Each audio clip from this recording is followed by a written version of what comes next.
facilities, people. I've been especially like. Memasuki era Garuda baru, John Hartman siap bergerak mencari tambahan amunisi untuk timnas Indonesia. Pimpinannya terutama membuka lebar kedatangan pemain naturalisasi baru. Sederet nama mencuat sebagai calon pemain diaspora Indonesia yang berkompetisi di luar negara, salah satunya Jenson Schild yang namanya makin menguat sejak kedatangan Hartman berposisi sebagai bek. Seldik punya darah sang Garuda yang mengalir di tubuhnya. Lahir dan tumbuh di Belanda, Schild mulai genit untuk menarik perhatian PSSI. Agar menaturalisasinya, lalu bagaimana kisah Schild sebagai pemain potensial keturunan merah putih? Di video kali ini mimin ajak kalian menyelami profil Schild dan garis keluarganya, prosesnya menemukan cinta dengan Indonesia, dan seberapa besar peluangnya disumpah menjadi WNI setelah Shin Patinama, Ragnar Oratmangun, Kevin Big-Jay Pelupesi, dan Eliano Renders Indonesia. OTW ketambahan pemain keturunan Maluku, yaps, Jenson Schild yang lahir di 23 Mei 2003 punya darah Maluku dari leluhurnya. Menurut Suara.com, kakek Schild merupakan orang Ambon yang menikahi orang Belanda dan kemudian tinggal di sana. Sayangnya tidak ditemukan informasi soal nama dan marga kakek Schild. Tumbuh di kota kecil, Schild memulai perkenalannya dengan sepak bola pada 2007 di usia yang baru 4 tahun. Schild terdaftar sebagai murid di sekolah sepak bola KSV Fortissimo Ed. Kurang lebih selama 5 tahun atau hingga 2012 Schild belajar sepak bola di sana. Merasa sang anak ditakdirkan menjadi pemain profesional, orang tua Schild kemudian memasukkan putranya ke Akademi NEC Nijmegen di usia 9 tahun. Disinilah Schild pertama dicetak sebagai pemain bertahan. Pelatihan isi memanfaatkan postur Schild yang lebih jangkung dari sebelahnya sebagai bek tengah. Penempatan ini ternyata cocok untuk Schild dan sang pemain merasa nyaman dengan tugasnya, maka jadilah Schild sebagai bek potensial yang tampil cemerlang di kompetisi level pemuda di Belanda. Memasuki 2017, bakat Schild terendus oleh batang hidung tim scouting PSV Hoven. Dilansir OK Zone, PSV berhasil mengajak Schild bergabung dengan tim muda mereka di usia 14 tahun. Schild tak butuh waktu lama untuk menyesuaikan dengan suasana di sana. Bahkan pada 2021, ia sudah dipromosikan lebih cepat ke jenjang PSV U21 dan bermain di kasta kedua Liga Belanda. Awal karir Schild pun kian melejit dan namanya mulai diperbincangkan. Itu karena bersama PSV U21, ia menceploskan 7 gol dan 2 assist, sebuah pencapaian yang wah untuk seorang bek tengah hampir dikontrak profesional bersama PSV dan menghuni tim senior.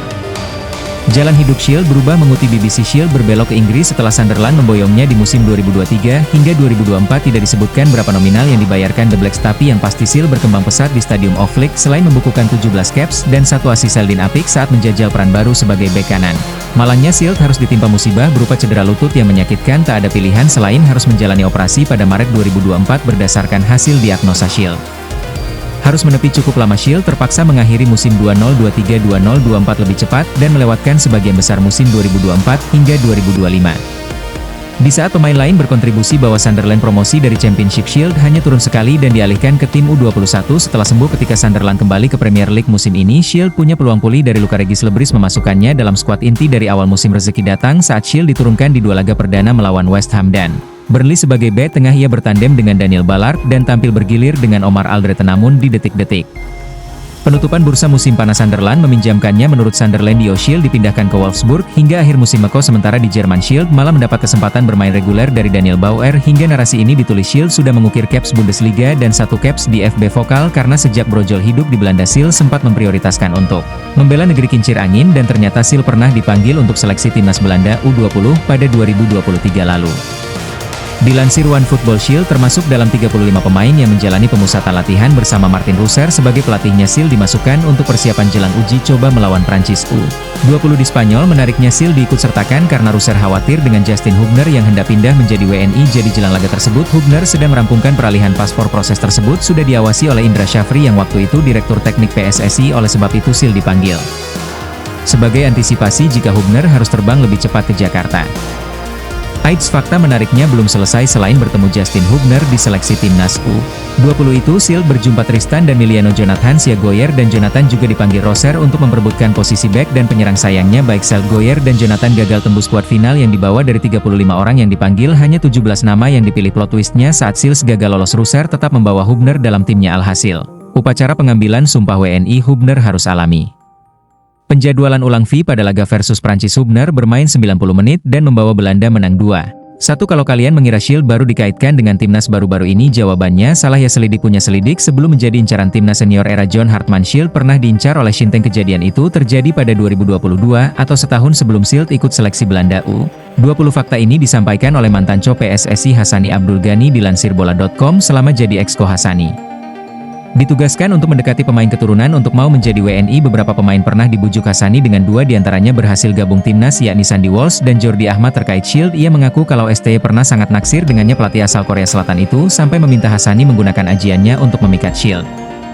Apakah waktu itu ST berencana menempatkan Shield di timnas senior? Ternyata tidak. Shield diproyeksikan menghuni timnas U20 untuk persiapan Piala Dunia U20 2023. Kalau kalian ingat, ST juga diamanahi jabatan menukangi timnas U20 di turnamen yang seharusnya digelar di Indonesia itu. Makanya ST ingin memperkuat kerangka tim terutama di lini belakang dengan hadirnya Shield. Namun hasrat STY untuk melatih Shield bertepuk sebelah tangan. Bersumber dari Bola Nusantara, Hassani mendapat jawaban penolakan saat berbincang langsung dengan Shield. Penolakan itu disebabkan karena Shield belum siap lahir batin untuk membela Merah Putih. Ada impian menembus timnas Belanda yang jadi fokusnya waktu itu. Alhasil incaran ST pun pindah ke Nathan Choon. Nah, saat usia Shield bertambah matang, mulai muncul keinginan bermain untuk Indonesia itu bersamaan setelah dirinya mencicipi hawa Bundesliga bersama Wolfsburg. Ada beberapa faktor yang membuat pemuda Gemini itu kini membuka kesempatan membela lambang Garuda di dada. Menurut liputan 6, Shield mengaku mulai kepo dengan segala hal soal Maluku yang jadi kampung halaman kakeknya. Seumur hidup Shield belum pernah mengunjungi Maluku, tapi ia tertarik dengan Maluku setiap kali mendengar cerita kakeknya. Bahkan sekalipun Shield sudah merantau dari Belanda, ia tetap berkomunikasi dengan sang kakek dan membicarakan soal Maluku lewat sambungan telepon. Shield menyimpulkan Maluku sebagai tempat yang indah, cocok untuk berlibur dan penuh kehangatan dari masyarakatnya. Bukan hanya karena Maluku, makanan yang satu ini juga jadi gerbang masuk Shield mengenal Indonesia. Dilansir Kompas.com, soto menjadi media lain yang membuat Shield jatuh hati dengan Indonesia. Ia berujar soto adalah hidangan yang kerap disajikan keluarganya. Siapa sangka kuah soto yang penuh rempah-rempah gurih itu menjadi favoritnya tiap kali mudik ke Belanda. Jangan lupakan juga peran Kevin Dijk dalam perubahan cara pandang Shield kepada Indonesia. Dikutip Bola Sport, dia sempat bertemu saat Wolfsburg melawan Borussia Mönchengladbach 12 Desember 2025. Dijk berbincang soal Indonesia kepada B22 tahun itu selepas laga. Meski begitu, saat ditanya apakah ia mengajaknya membela timnas, Dijk berkilah hanya memberi Shield sudut pandang baru tentang Indonesia. Berposisi sebagai bek tengah, Shield sepertinya ditakdirkan meneruskan legasi Itses di timnas Indonesia. Kenapa bisa begitu? Selain punya kemiripan posisi bermain, Shield dan Itses pernah mengenakan alma mater yang sama. Dikutip Arena Indozone, keduanya merupakan jebolan dari Akademi PSV Eindhoven. Meski pernah satu perguruan, Shield berujar dirinya tak begitu dekat secara personal dengan Bang Jai itu karena mereka terpaut usia 3 tahun sehingga Shield yang lebih muda canggung berkomunikasi dengan Itses yang mirip-mirip lah sama junior yang segan dengan seniornya di kampus karena beda angkatan. Shield juga hanya sebentar melihat di Akademi PSV. Seingatnya ketika masuk Akademi Itses sudah di tahun terakhir dan segera pindah ke Venlo kendati dulu tak akrab dengan Itz. Shield sekarang menaruh respect pada seniornya itu. Mengutip jawab pos, Shield menyanjung kemampuan Itz sebagai seorang libero yang kemudian jadi bahan perbincangan hangat di Italia. Ia juga mengapresiasi penampilan Spartan Itz di Sassuolo dan ketegasannya sebagai kapten di timnas Indonesia. Lama sekali tak bersua, Jenson Sel kini berpotensi kenal lebih dekat dengan JS di timnas Indonesia. Bentar dulu deh, memangnya apa sih keunggulan Shield yang bisa dikeluarkan di era John Hartman di atas lapangan? Shield tak hanya back yang kerjanya fokus bertahan saja, tapi juga jago merancang build up serangan dari bawah. Sejak di PSV, Shield diberkati kemampuan jitu soal reading the ball. Kapasitas individunya dalam membaca arah gerakan lawan terbilang akurat. Dengan begitu, Shield lihai melakukan takle bersih saat situasi 1 lawan 1. Data dari Voltistage memperlihatkan persentase kemenangan duel areanya di Wolfsburg sebesar 82%. Masih di aspek bertahan, Shield punya kemampuan bola atas yang ciamik untuk usianya dengan postur ideal dan idaman seorang back yakni 195 cm. Shield cukup baik dalam memenangkan duel udara terutama saat menghalau bola lambung. Situs Fotmob mencatat persentase kemenangan duel udaranya di Wolfsburg capai 85%. Nah, kalau soal menyerang, Shield dibekali kebolehan dalam memulai build up. Ia nyaman ketika menguasai bola dan berani membangun counter dari belakang. Kekuatannya berupa akurasi umpan yang tepat, khususnya umpan cepat dari kaki ke kaki menggunakan kaki kanan. Sebagai keunggulannya, Shield juga teruji dalam melakukan umpan diagonal panjang. Kalau gitu statistiknya sih kayaknya udah cocok nih Jenson Shield pakai jersey timnas. Lantas sudahkah ada progres yang dilakukan PSSI dalam usaha pendekatan pada sang pemain? Coba kita dengarkan pernyataan dari Exco PSSI Arya Sinulinga kepada Bola.net berikut ini saat dimintai jawaban soal penambahan pemain naturalisasi. Arya berujar kekuatan timnas senior yang ada sekarang sudah oke punya. Ia mengakui PSSI masih mungkin membuka slot naturalisasi pemain senior, tapi hanya untuk pemain depan itu karena oleh Romney dan Miliano Jonathan saja belum cukup, masih kata Arya.